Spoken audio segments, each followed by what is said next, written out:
అందరికీ అండి. నేను ఇప్పుడు ఉల్లిపాయ ఎగ్ ఫ్రై రైస్ చేస్తానండి. ఉల్లిపాయ కట్ చేసుకున్నా, ఎగ్స్ తీసుకున్నా, రైస్ చేస్తా.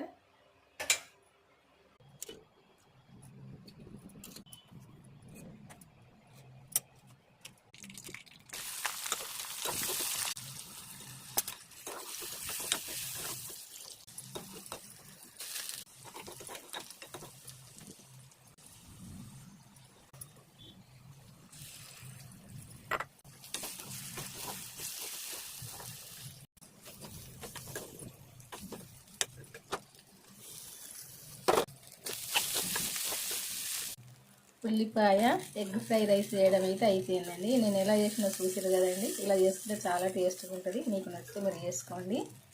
నచ్చితే కనుక ఒక లైక్ చేయండి. కలుద్దామండి మళ్ళీ. బాయ్ అండి, ఉంటా మరి.